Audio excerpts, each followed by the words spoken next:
Miarabantsika rehetra amin'ny anaran'i Jesosy ilay tompon'izao rehetra izao. Ny zavatra rehetra dia samy manana ny fotoanany avy. Izay indray havana ny lohatenin'ity vidéo manaraka ity. Tenin'Andriamanitra voasoratra any amin'ny mpitoroteny toko 7 andininy voalohany izay lohateny izay. Ary ny boky mpitoroteny dia fantatsika tsara fa boky miresaka fahendrena izay i Solomona mpanjaka no nanoratra azy. Ilay mpanjaka nalaza tamin'ny fahendrena. Ary izy dia nandinika ny zavaboary rehetra, nandinika ny zava-misy rehetra sy ny fiainana, ny antom-pisian'ny zavatra rehetra dia tonga tamin'izany tsoakevitra izany izy ny amin'ny hoe ny zavatra rehetra dia tena hoe samy manana ny fotoanany avy. Nanome ohatra maromaro moa izy eo ambanimbany eo izay azontsika vakiana fa andetsika izany hianatra fahendrena aloha avy amin'ny fihezanteny voalohany io.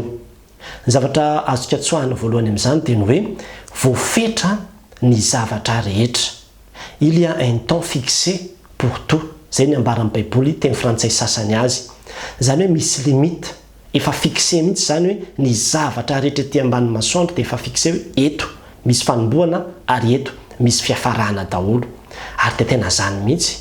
Ary Andriamanitra koa rehefa nahary ny zavaboary rehetra dia nataony tahaka an'izany mihitsy hoe ohatra zao raha mijerisika ny saison dia tena misy mihitsy hoe rehefa ohatran'izao dia aviorana, eto indray dia mangatsiaka, eto indray dia mafana sy ny ohatran'izany.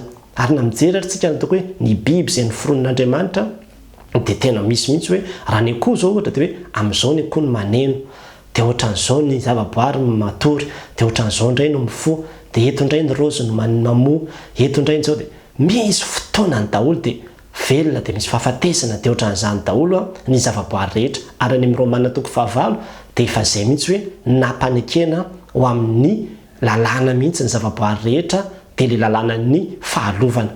Izany hoe tsy maintsy mandeha daholo misy an'izay hoe limite izay hoe eto ka hatreto. Ary tsika koa ravana dia tena mila manana an'izany fomba fisainana sy fomba fijery izany hoe misy limite, misy fetra ny zavatra rehetrarehetra izay ataontsika. Voatsihana koa zay sendra tafaresaka tamina olona anankiray izay tompona orinasa any ampitan-dranomasina. Any États-Unis ilay orinasany dia sendra tafaresaka satria nandalo taty amin'ny toerana izay misy ahy izy. Dia rehefa ny aona zay tokotokony tamin'ny 12 tao zay no tafahoana dia amin'ny 2 izy no manana rendez-vous. Dia alohan'ny resahanay dia osy izy manao hoe okaloha osy izy aloha dia niraisy ny telefoniny dia hoe kaloha firy minitra miala eto amin'ity gare ity monko izy ilay toerana izay andehanako dia nijery avy tao dia hoe 12 minitra raha mandeha tongotra. Dikan'izany osy izy zany amin'ny ray sasany na amin'ny 2 latsaka fefany zany tsika osy izy latsaka fahatelo zany tsika farafatarina osy izy no tsy maintsy misaraka dia nasiany alarma ilay telefoniny. Dia miresaka izay dia nafana be ny resaka dia samy tsisy natadidian'ilay ora fa naneno ilay telefonina dia izy manao hoe tapitra ao sisy ny fotoana izay rasantsika dia tonga dia lasa. Dia tena variana oza hoe tsy tonga miliardera fotsiny ny olona fa tena misy disiplinina matanjaka ao ambadiky ny zavatra rehetrarehetra izay ataon'ny olona sasany ary mila ianarana izany. Fa indraindray tokoa manko tsika tsisy fetra mihitsy ny zavatra izay ataontsika fa dia eo. Raha ohatra fotsiny zao ka hoe mahandro ianao dia mafana ny rano, fakapanaho antsika io dia eo dia varianao dia efa 30 minitra ao foana.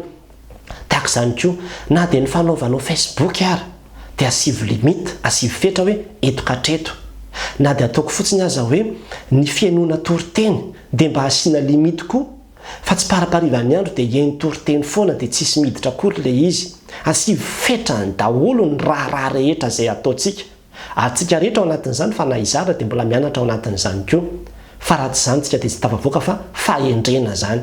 Fahendrena izay ampianarin'ny soratra masina antsika izany. Limite eo amina fotoana daholo ny zavatra rehetrarehetra izay ataonao fa aza hoe mandehandeha amin'izao fotsiny fa asivy fetrany ny zavatra rehetra. Izay ny zavatra voalohany.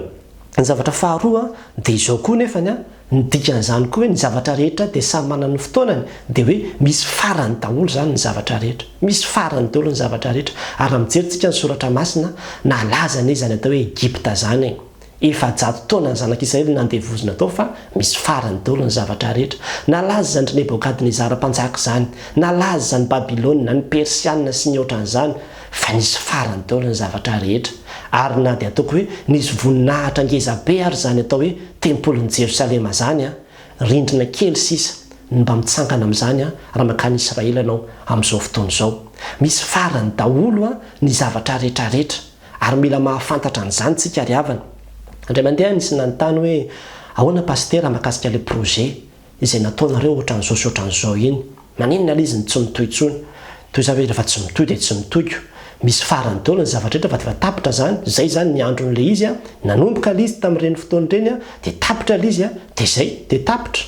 Dia mila manan-ken'izay fotsiny tsika hoe rehefa tapitra dia tapitra. Satria ny zavatra rehetra eto ambonin'ny tany dia tsisy manana destiné éternelle zany mihitsy, fa tsy maintsy misy farany daholo. Mizaka ihany tsika mihazonazona azy eo mba hisy pérennité hozy tsika ny zavatra izay atao fa tsy mahatazona an'io anao fa misy lalàna mihitsy mihazona ny zavatra rehetra. Nandritra ny 7 taona no nitsangana izany atao hoe rindrin'ny Berlin ary tena natanjaka ny fiarovana an'izany. Fa dia izao nirodana ihany, rava ihany, lasa tonga tantara sisa. Ary zany no dia te hampahery antsika ao anatin'izany koa. Fa tsy mampianatra antsika fahendrena fotsiny ilay izy fa tena mampihery antsika koa satria ny resaka fanandevozana rehetra dia tsy maintsy mbola hifarana daholo.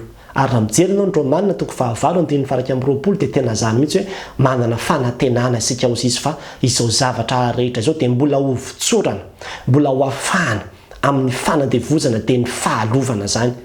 Mbola mety misy ny fahoriana izay mahazo anao fa misy farany io, misy fetrany io, misy limity io ary tsy maintsy mbola hirodana io. Zay dia tena zavatra tsara ho fantatsika izany. Dia aza kivy, aza ketraka fa manana an'izay fanantenana izay. Ary izay ny zavatra fahatelo, tsarovy mandrakariva ny farany. Ary izay mihitsy no tian'Andriamanitra ho takatritsika zany hoe ianao manko rehefa mieritreritra dia ohatrany hoe tsy ho faty mihitsy.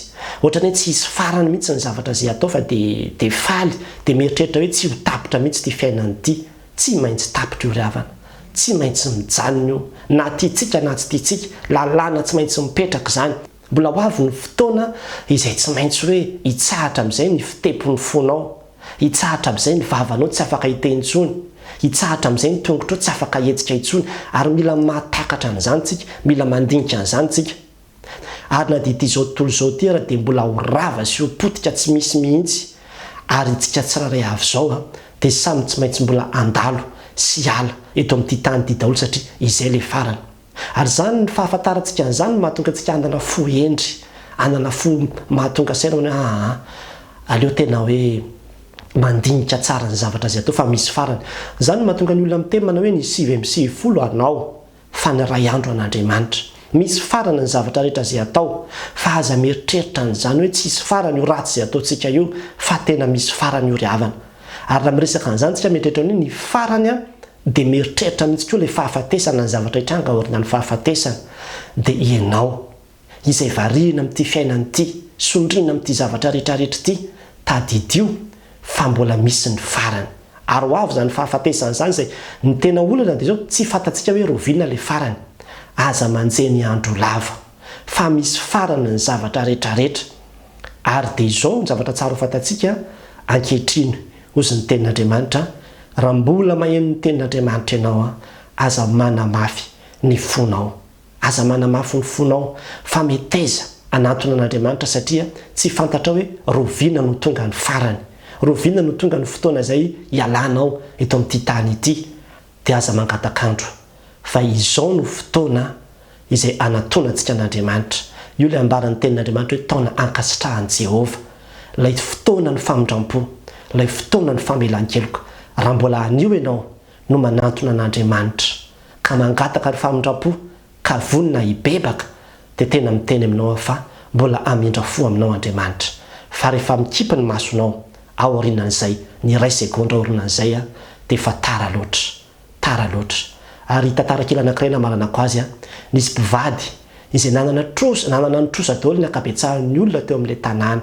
Dia izy mivady nefa tsy niteraka dia nisafidy hoe andao ary ho fitsorana daholo ny trosantsika eto amin'reto olona fa mampalahelo ilay olona manjary lalantsika trosa foana izy nefa itsika efa antitra dia antitra. Tena nisy annonce izy petadrindrina amin'ny hoe amin'izao ora tongava daholo ianareo hatramin'ny 2 oratoandro fa miandry ianareo izay mivady dia ho foandana daholo ny trosanareo. Tena ianao an'iny ny olona dia nisafisaviritaka hoe ahoana koa zany, marina ve zany vaovao zany sao dia mba tetikadiny izy mivady entina anangonana nitrosa fotsiny zany fa mety adinina mety very dolo ny dossier antsika na mety ohatran'izany dia tia niveriny tsika akao dia nisalasala teo ny olona dia niandriandro teo ny sasany manao hoe zay mbola sahirana fa amin'ny manaraka izay manantona azy ohatran'izany dia tonga ilay fotoana nisy tovolahy anankiray niazakazaka avy any ambanivohitra lavitra avy any efa akaikaiky ny amin'ny 250 dia niazakazaka izy dia nijery ny olona dia efa vita daholo anka dia ny olona zany nivorivory teo amin'ilay tokotany teo dia zay tsy izy nakao dia nitsofoka izy nantondona izy dia nitsofoka dia rehefa nivoaka avy ao izy dia faly be afaka nitrosako izy afaka nitrosako na ianao ny olona dia niazakazaka hiditra nefa efa tapitra ny fotoana dia efa hoe tapitra ny fotoana tsy nino izao ny fotoana mbola ilazan'Andriamanitra aminao hoe nafiry fahotana vitanao manatona n'Andriamanitra fa mamindra fo anao Andriamanitra aza misalasala amin'izany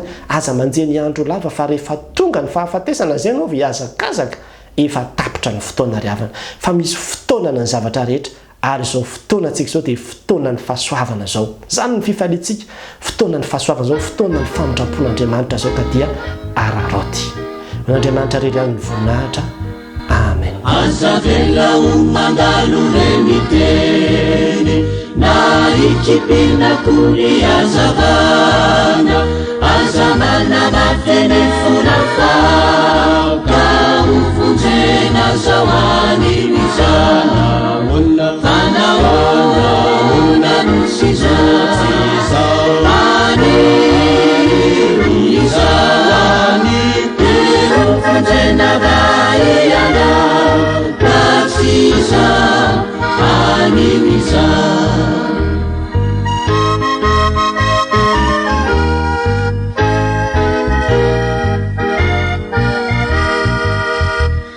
Titsiarai tsuni ni ampiso uvua fitakani evitra zanura kasitranaka ka ufunzena zawani wiza fanaona nusiza ani wiza ufunzena baiana Siza alimiza